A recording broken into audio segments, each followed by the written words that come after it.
মাননীয় স্পিকার, মাননীয় বিরোধী দলীয় নেতা একটি কথা বলেছেন, স্বাভাবিকভাবে রাজনীতিতে থাকে, উনি বলেছেন কুচিকাটা করার কথা রাজনৈতিক ভাষায়। হ্যাঁ, কুচি কুচি করা উনি বলেছেন বিভিন্ন বক্তব্যে বিবৃতির মাধ্যমে।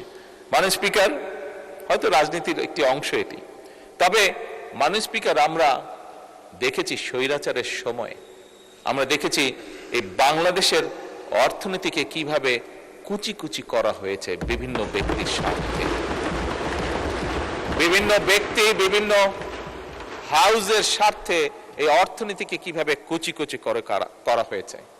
মাননীয় স্পিকার, এবারকার বাজেটের অন্যতম মূল লক্ষ্য হচ্ছে অর্থনীতিতে ধীরে ধীরে শৃঙ্খলাকে ফিরিয়ে নিয়ে আসা।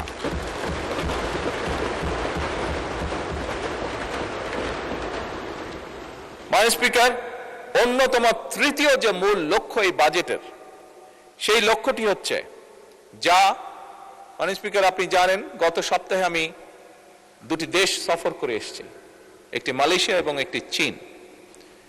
একটি আন্তর্জাতিক গণমাধ্যম তাদের পর্যালোচনায় বলেছে যে এবারকার সফরটির লক্ষ্য উদ্দেশ্য কথাবার্তা শুনে মনে হচ্ছে যে বাংলাদেশ সরকার এই দেশের অর্থনীতির উপরে জোর দিয়েছে এবং বিনিয়োগের উপরে তারা জোর দিয়েছে। এটি হচ্ছে তাদের একটি আন্তর্জাতিক